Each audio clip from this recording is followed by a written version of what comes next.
Bismillah. Read Bismillah ar-Rahman ar-Rahim. Loud, come closer, come closer.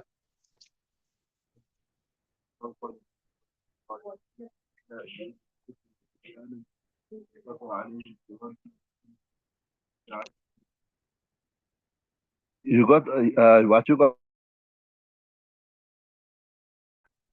Yahtu. No, what you got? What you got there? Yuhti. Mine doesn't make sense. I got the mine doesn't make sense. I got the fatha on the yard and on the ha dhamma. What you got? Loud. Uh, you got Yahti. That makes sense. Yeah. Yahti. Right. That makes perfect sense. Okay. Carry on. Very interesting hadith here. Inshallah, we're gonna do now.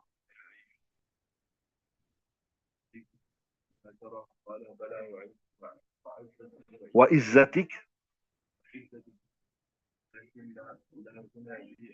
لا غنى. This law, Bismillah ar-Rahman ar-Rahim, نحمد ونصلي على رسول الكريم. I told you this law, yeah, remember? When you get a alif maksura at the end, but there's only this less than three original letters, then it is not a sign of ta'nis, then it is munsarif, so it's la ghinan, right? Because you got a ghain and nun, and so there's two letters. So we say wala ghinan, right? Right, very beautiful hadith. Rawal Bukhari. Bismillah ar-Rahman ar-Rahim. وعنه, right? Also on the authority of Abu Huraira. He said, قال رسول الله صلى الله عليه وسلم said, بين أيوب was Ayyub alayhi salam يغتسل, he was bathing uryanan, naked, maybe like he was alone, so he was right. فخر عليه جراد من ذهب, they fell upon him, right, locusts from gold. فجعل أيوب يحكي في ثوبه. Ayub alayhi salam began gathering these locusts in his clothes or some cloth. فناداه ربه يا أيوب ألم أكن أغنيتك عما ترى. Oh Ayub, did we not make you independent from this which you see? قال بلى, definitely. وعزتك, but I take a custom by your grandeur. ولكن, but yes, you did give us لا غنى B. There's no independence for me. عن بركتك, from your blessings. رواه البخاري, from Imam Bukhari, rahmatullah alayhi. So what do you understand from this hadith? Luqman, what do you understand from this hadith? Tell me. Ismail, what do you understand from this hadith?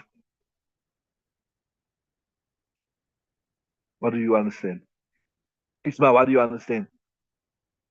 Loud? Right? Right?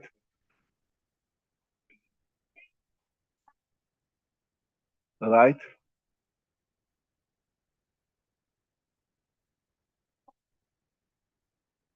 Very good, mashallah, very good input.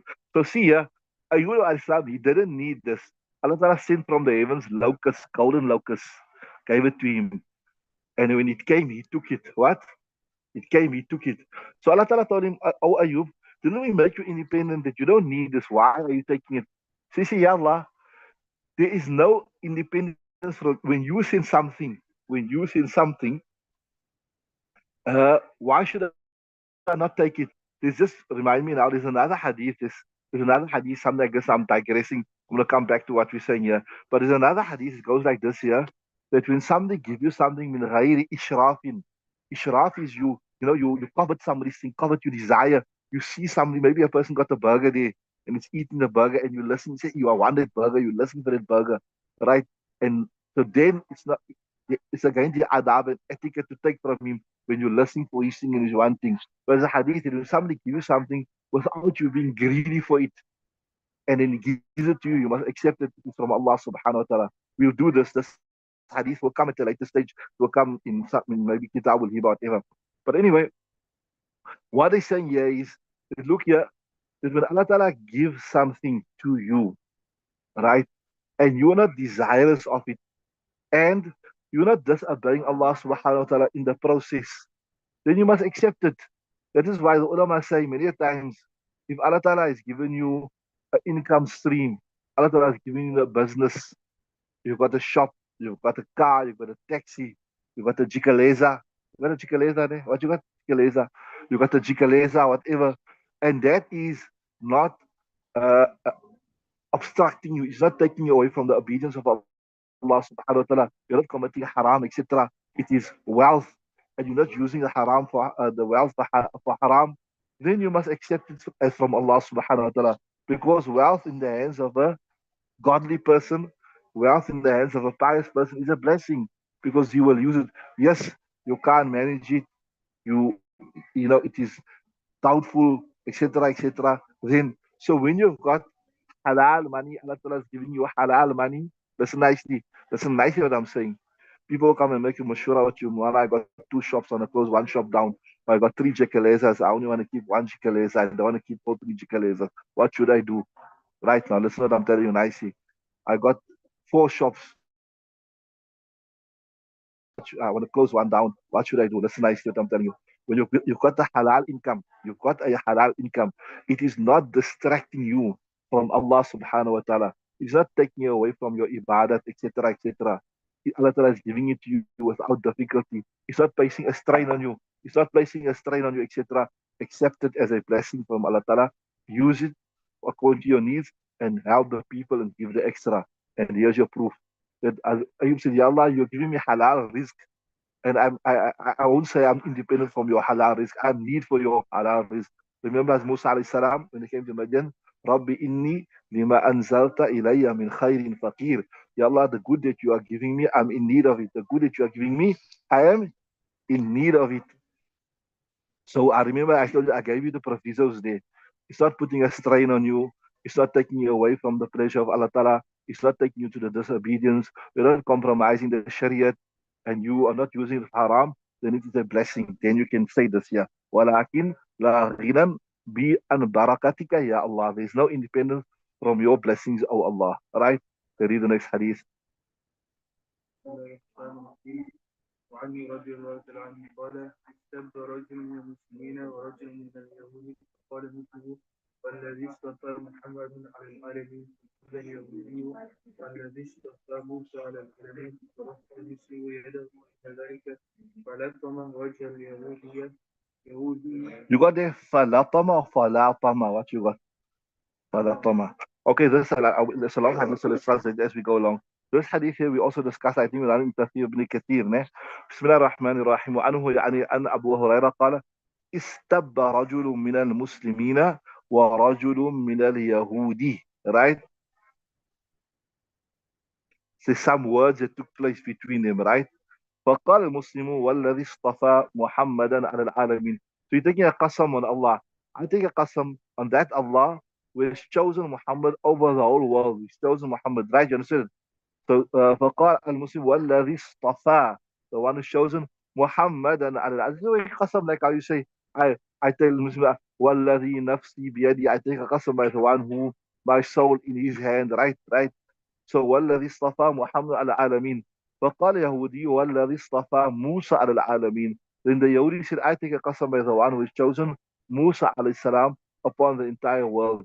Those Jews, Allah Ta'ala spoiled them a lot. You know, they used to commit a lot of crimes against Allah Ta'ala. Especially if you read the first parah. Eh? You see they many times, it's over about 31 times they disobeyed Allah Ta'ala. Allah forgive them, always forgave them. So that deluded them. They thought now, that's why even you see when you're doing the kutub, they say that they knew Muhammad was a true prophet, but their pride didn't allow them to accept.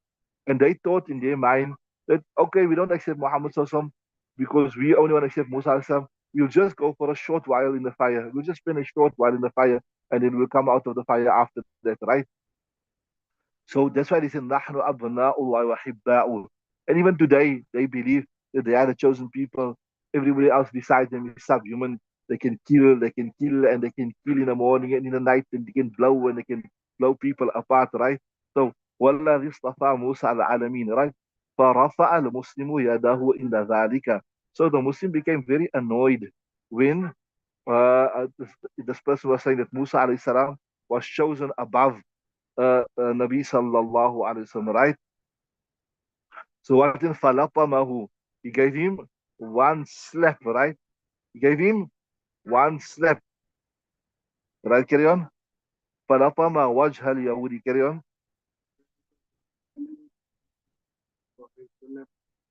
قالوا بما كان من أمره Right. فذهب اليهودي إلى النبي صلى الله عليه وسلم. Then the Yahudi went to Nabi صلى الله عليه وسلم فأخبره بما كان من أمره. He informed him from this matter. It's, I had some words with one of your people, your Muslims, and he, as a result of that, he slapped me, right? Carry on. فدعا النبي صلى الله عليه وسلم سأله عن ذلك فأخبره. Right. So Nabi Sam, this is the correct way. See, this is the correct way. The adab and the etiquette. When anybody come to you with anything, you must listen to both sides of the story. Don't take one side of the story, right? فدعا النبي صلى الله عليه وسلم المسلم. النبي صلى الله عليه وسلم called the Muslim and asked him, yeah, what is the story here? What happened here, right? فقال النبي صلى الله عليه وسلم لا تطيروني موسى إن الناس يضحكون يوم القيامة فأشرك معهم. Right. So see, he said, لا تخيروني على موسى. Do not choose me over and above Musa alayhi salam. فَإِنَّ النَّاسَ يَسْأَقُونَ يَوْمَ الْقِيَامَةِ. People will fall unconscious on the Qiyamah. Right? فَأَسْأَقُ مَأَهُمْ. I will also fall unconscious. Probably when the people are overwhelmed by the sight of Allah subhanahu wa ta'ala. Right? فَأَكُونُ أَوَّلَ مَا يُوفِقُ. But I will be the first person that will recover, regain his conscious. Right? Carry on. موسى فاتش بجانب المسجد ولقد كان من So فإذا موسى باطش بطيش وإذا بطشتم بطشتم جبارين فاتقوا الله وأطيعون القرآن, right? فإذا موسى باطش بجانب العرش. When I wake up and I recover, so is that I can say all of a sudden I will see Musa holding بجانب the side of the arsh of Allah Ta'ala, right? فلا أدري كان في من طائفا فأصاب قومي وكان في من استثنى الله. Right, so good. So when I see him, I'm not sure now. Did maybe he recover before me, right? Or maybe he was those that were excluded from falling unconscious at all. You understood that? So, um, فلا أدري, I don't know. كان في من صائق, he fell unconscious. فأفاق قبلي, and he regained conscious before me. أو كان في من استثنى الله, or he's from the amongst those people that Allah excluded him, right? Excluded him. So that's the end of that riwayat. And there's another riwayat. Carry on. في رواية أقول كبا بصحبة أو مشهور. Right. وفي رواية, in another riwayat comes فلا أدري, the same words expressions. أحوسب بسأقه يوم الطور. هذه I can say yeah, حاسب يحاسب means to take to account. Ne? The hadith, حاسبوا قبل أن تحاسبوا. Take stock of yourself because before you are taking stock of Qiyamah. But here you can say a nice way to translate compensated, right? So this is مجهول of حاسب يحاسب, right? So فلا أدري أحوسب بسأق يوم الطور. Has he been compensated for the unconsciousness of the day of Tur? In other words, because he fell unconscious on the Mount Tur, Allah Ta'ala didn't make him fall unconscious again, right? Oh, بعث قبلي, or was he, yeah, with him means resurrected before me. In other words, did Allah Ta'ala give him, like, make him recover before me, right? Carry on. ولا أقول إن أحد أفضل من يونس بن متى. Yeah. See, this is ولا أقول, and I don't say. Remember after قال يقول, if you get in alif noon, it's always inna wala. Inna ahadan, that anybody أفضل من يوسف بن متى, that anybody is more virtuous than Yunus ibn Matta. وفي رواية أبي سعيد, and the riwayat of Abi Sa'id, لا تخيروا بين الأنبياء, do not choose between the أنبياء. متفق عليه, there's a متفق على رواية. وفي رواية أبي هريرة, and another riwayat of Abu Hurairah, the word goes like this: لا تفضلوا بين أنبياء الله, do not give virtue between the Anbiya alayhim salat wa taslim, not give virtue, right? So this is an interesting hadith here, and it deals with the tafadul, the virtue or the maratib between the Anbiya. Allah Ta'ala says in the Quran, تِلْكَ رُسُلُ فَضَّلْنَا بَعْضَهُمْ عَلَى بَعْضٍ مِنْهُمْ مَنْ كَلَّمَ اللَّهُ وَرَفَعَ بَعْضَهُمْ دَرَجَاتٍ, right? That these are the Anbiya. تِلْكَ فَضَّلْنَا بَعْضَهُمْ, we give virtue to some over some, right?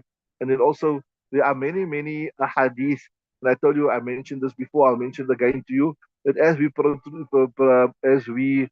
proceed through the lesson, inshallah, you will see that when Nabi Sassam emphatically, he clearly says that I am Ana Sayyidu Wuldi Adam. I will be the leader of all of the children of Adam alayhi salam on the day of Qiyamah, right? So now what does this mean then? When we know it is our aqidah, it is our belief that Nabi Sallallahu was the most virtuous of all the Anbiya, and we know for a fact that the hadith, but here Nabi Sallallahu saying there is no virtue, right?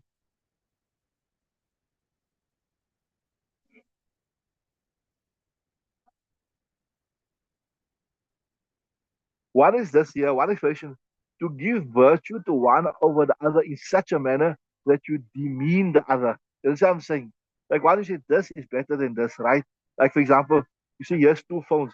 This phone here is better than this phone. You got more virtue than this phone here, right? So you're not demeaning the other, but you say, no, this phone here, don't take it. It's a rubbish phone. It's absolute crap. It won't last you, etc., etc. That's one explanation. You understand what I'm saying?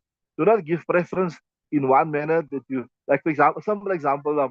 We know Yunus alayhi salam. You see, and I want to explain to you this also. Many times when Nabi Sallallahu is speaking about do not give virtue to one Nabi over Nabi, he speaks about Yunus alayhi salam. Why he speaks about Yunus salam? Because people spoke bad about Yunus alayhi salam. Remember when Yunus alayhi salam was in his town, he did not receive the instruction or permission from Allah Ta'ala to leave as yet. He was supposed to wait there. But when he thought he made his own ijtihad, that these people, they are doomed. They're not going to accept the message. They're not going to accept the message. So he decided then to leave. So he left before he got the express permission. He left before. So on account of that, Allah Ta'ala tested him, the whales swallowed him, etc. So people talk bad about him. So that's why Allah Nabi said, do not la tufadiluni ala Yunus ibn Matta. Do not give me virtue over Yunus ibn Matta because you think he's bad, but he's not bad, right? I told you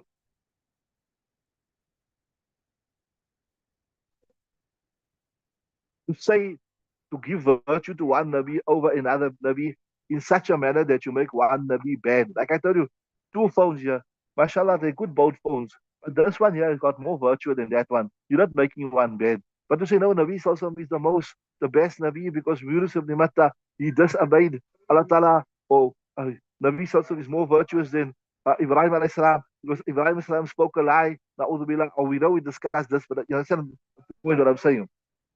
But just to say that all of them are good, all of them are virtuous, but Nabi Sallallahu has more virtue because of several reasons, right? That's fine, right?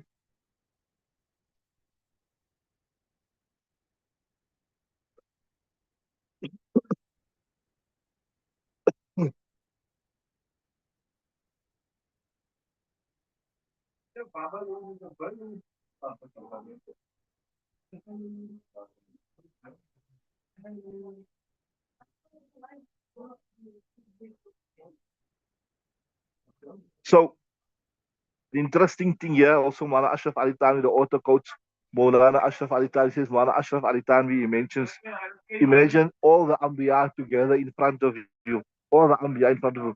Will you say any words in such a manner that you demean one or you make one less than the other? No, definitely not. The same thing in the absence. Why would you do something there, right?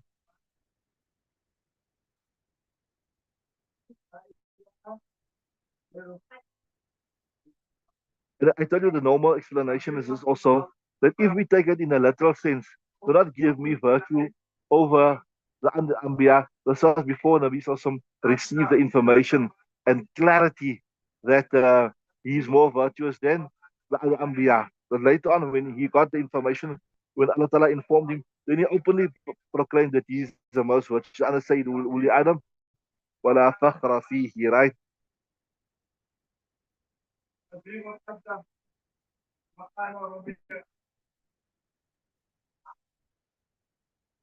And the other one is this. Was just the tawadu', the humility of Nabi sallallahu alayhi wasallam. Okay, read the next hadith. It covers most everything there. عن ابي هريره رضي الله عنه قال رسول الله صلى الله عليه وسلم ما ينبغي لعبد ان يكون اني اريد وفي روايه قال من قال اوكي بسم الله الرحمن الرحيم وعن ابي هريره قال قال الرسول صلى الله عليه وسلم ما ينبغي لاحد يقول اني خير من يونس بن متى. I explained this narrating the thought of Abu Hurairah said it is not appropriate for anyone that you will say verily I am better than Yunus ibn Matta. I explained to you right this in detail what right uh, then متفق عليه وفي رواية البخاري من قال أنا خير من يونس بن متى فقد كذب. So in another riwayah it says whoever says that I'm better than Yunus ibn Matta فقد كذب, he's spoken a lie, right? um, Another way to explain this here is a beautiful way. They say, we discussed this here in detail. Ismail, we say, is Iman Murakkab and Basit. We say the actual Iman is all the same. You don't say that this one person, like if you got two people, for example, one is a practicing Muslim, right? And one is a non practicing Muslim, right? Maybe one, just some for example, one person read his salat, another person says he's a believer, but he don't read his salah, right? So you don't say the one who read his salah, that this man got more iman in this man. This man got 10 bags of iman, and this man only got one bag of iman, right? We say, according to us, the Hanafi Madhab, we say it all got the same iman. Because either you believe in Allah and His Rasul or you don't believe in Allah and His Rasul. So you all have the same amount of iman. What? You all have the same. Yes, but you differ in the quality of your iman. The same thing here. When Nabi Sallallahu is saying, do not give preference to one Nabi over the other Nabi. That with regards to, like how we say, nafs iman, every believer is the same. Here we speak about nafsul what? Nafsul nubuwat, everyone is the same. The actual nubuwat, everyone is the same. There's no difference in the actual nubuwat. Yes, the status of the nubuwat might differ, but being a Nabi, you don't say one is a lesser Nabi than the other. You understand what I'm saying? There's tafawut in darajat, but there's no tafawut in the actual nubuwat. All nubuwat is the same. Either you are a complete Nabi or you're not a Nabi. Either you're a complete Muslim or you're not a complete Muslim, right? So this person who says that this Yunus alayhi salam is lesser than Nabi or his nubuwat was not complete, etc., he's spoken a lie. Are you with me? And another way, some ulama explain the sea. ما ينبغي لأحد أن يقول إني خير من يونس. Yeah, this is you making nakal, you mentioning the kalam of Nabi Sallallahu Alaihi Wasallam, that Nabi Sallallahu say, I am better than Yunus of the Mata. Don't say that, right? Don't say that. And one of a person says, like me, you say, look here, Yunus alayhi salam didn't listen to Nabi Sallallahu Alaihi Wasallam. So me as an individual, as an ummati of Nabi Sallallahu Alaihi Wasallam, I'm better than Nabi Sallallahu Alaihi Wasallam. Obviously, this is kufr to say that a non-Nabi is better than a Nabi. So in fact, yeah, فَقَدْ كَذَبَ وَكَمِنَ مِنِمَ فَقَدْ كَفَرَ. And right, so if we take this meaning, you also, that is a person saying that me as a non-Nabi, I'm better than Yunus ibn Matta, and then this also supports our belief against the Shias. Remember, I told you the Shias believe that the 12 Imams are more virtuous than the Anbiya, alayhi salatu taslim. And we say clearly, emphatically, that the Anbiya are most virtuous, remember? Although there's different status in it. So yeah, I tell you, in this case, كذب فقد كفر.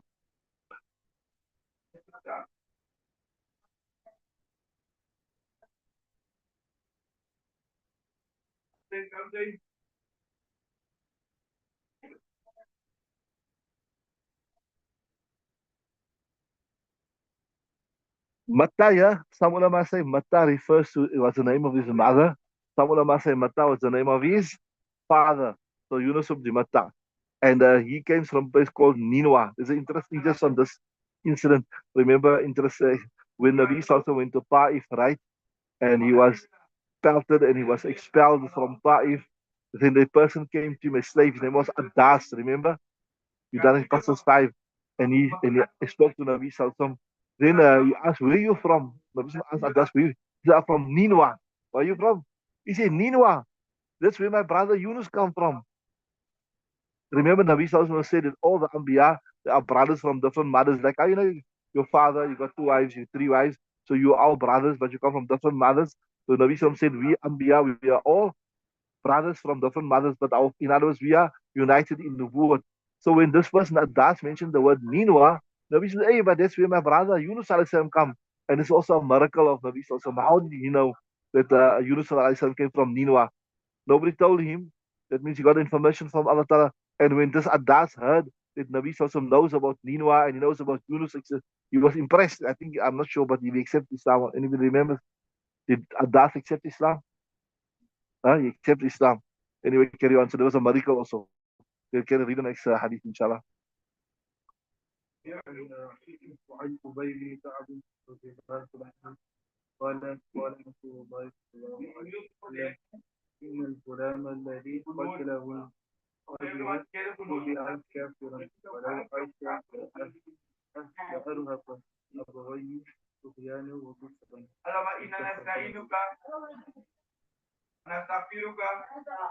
بسم الله الرحمن الرحيم. وعن أبي بن كعب قال قال الرسول صلى الله عليه وسلم إن الغلام الذي قتله الخضر طبع كافرا ولو عاش لأهرك لأهرك أبويه طغيانا وكفرا متفق عليه. What you got? لأرهك لأرهق.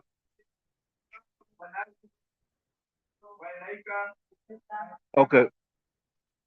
This is an interesting hadith. Remember I told you the relevance. Also, always when you're studying the kitab, whatever book you're doing, like whether it's Mishkaat or whatever, look at the relevance of the hadith with the bab. Here the relevance of the hadith with the bab is this here, that these are random incidents from the life of the Anbiya alayhi salatu wa taslim, right? Random incidents. Because remember, Badul Khalqi wa Zikr Anbiya. One Ubay ibn Ka'bin qala Rasul, Inna al-ghulam alladhi qatala al-Khadir, that verily the young boy, the one that Khadir alayhi salam killed him, to be a kafira. He was sealed as a kafir. وَلَوْ عَاشَ إِذِ to live لَأَرْهَقَ أَبَوَيْهِ. He would have involved his parents طُغْيَانَ وَكُفْرًا, in disobedience and kufr. متفق عليه. There's a متفق عليه riwayat. So this is a very, very interesting riwayat. We learn a lot of things from this riwayat. Don't know where to start even. But anyway, briefly, this is mention of the story of, this is mentioned in Surah Kahf. Remember that young man that um, Khidr alayhi salam killed him. And Musa objected it. Why are you killing this person here? This person is a young man. He committed no crime. In Urdu, you say, Be gunah. What is in Urdu? Be gunah, ma'asum. He committed no crime. Why are you killing him? Then Musa alayhi salam explained. He said, look here, this person, his fate was sealed as a kafir, right? If he had to live, he would have um, involved his parents in tughyanan, in disobedience and in kufr, right? So I told you, I made mention to you before, listen nicely. What is umur tashri'i and what is umur takwini? Umur tashri'i means like this is halal, this is haram, this is mustahab, this is makruh, etc., right? That things with regard to Sharia. Umur takwini means those things that relate to the functioning of the world. The rain will come, the sun will come, this person will die, this person will live. So, like how you get the ulama of umur tashri'i, well versed in Sharia, you get certain people that are well versed in umur takwini. And here's the proof. Khidr alayhi salam, he's involved in umur takwini. He killed a child. Why? Because the child became a fitna and a test for the parents. He sunk the boat. Why? Because the king would have taken the boat. He rebuilt the wall. Why he rebuilt the wall? Because there was a treasure there under the wall that belonged to those children, right? So, like even till today, you get people like this that Allah Ta'ala entrusts to them matters of the dunya, umur takwiniyat. Are you with me? That's the first thing. The second thing is this, yeah. Um, Point out to make many a times things don't make sense to us. Sometimes something appears to be a loss. Something appears to be a loss to us, but in reality, there's some type of wisdom. If you look at all three incidents from Surah Kaf, the killing of the child, the sinking of the boat, the building of the wall. In fact, those people they didn't want to host Musa alayhi salam and Khidr alayhi salam. So Musa said, these people, they don't want to host us. Why are you rebuilding the wall? So there are things that happen which there is wisdoms beyond what meets the eye. So you always, whatever happened, that's why they say in Arabic, al khairu fi ma waqa'a. There's always goodness and best in that whichever take place, right? So yeah, this child here, it was in the knowledge and the taqdeer of Allah subhanahu wa ta'ala that this child would become a test, it become a fitna for the parents. So it was within their interest that Allah subhanahu wa ta'ala take the child away before they become a test, right? Allah ta'ala knew that the child would become a test, right?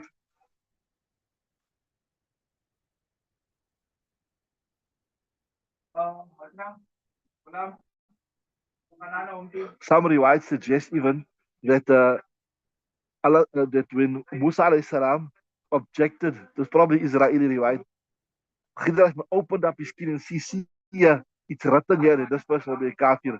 So this is written, هذا كافر مطبوعا, right? So that's quite an interesting hadith there. Okay, read the next one, inshallah. Just one more hadith before we switch over. I see one of them is there. So there's quite a few things we covered there, and I told you about umur takwiniyat, things of the unseen, which Allah Ta'ala has His men that are in charge. In fact, at the end of Mishkaat Sharif, there's another bab also that speaks about this, about the Abdal, those people are in charge of the matters of the unseen. And then many times we see things, it doesn't make sense to us, but there's hidden wisdoms behind it, right? And then I told you that everything is in the eternal knowledge of Allah Ta'ala. Allah Ta'ala knew what this person would happen to them. That's why Allah Ta'ala took him away. Next one.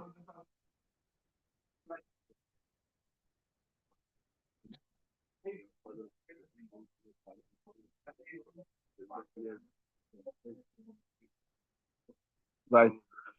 So it's interesting riwayat. Bismillahirrahmanirrahim. Wa ana Abi Hurairah. Narina started Abu Hurairah and Nabi from Nabi Sam. قال إنما سمي الخضر. He was only called Khadir, which means green أخضر. لأنه جلس على ثروة بيضاء. He sat like on a white, some like a white place, a white a seating, white ground, right? فإذا تهتز, then it became lush and green. من خلفي after him. تهتز من خلفي خضراء, became lush and green after him. رواه البخاري, Imam Bukhari narrates. Now, interesting here, this is a bit of information about Khidr alayhi salam. That wise for Khidr, when he sat on something, it became green after that. But there's a lot of information here about Khidr alayhi salam. In fact, I'm not sure. Ismail, we covered in Aqidah Tahawiyah. Is he a Nabi or is he not a Nabi? Is he just a pious servant of Allah Ta'ala? This ikhtilaf. Is he alive or did he pass away already? Then remember that hadith is said, where Nabi Sallallahu said that everybody is on the earth now. Within 100 years, they will not be on this earth anymore. Remember, right? So there's some ulama say that this is proof to say the Khidr can't be alive. Those ulama say he's alive. They say no, he wasn't on the earth. He was maybe in the sky or somewhere because he had supernatural powers.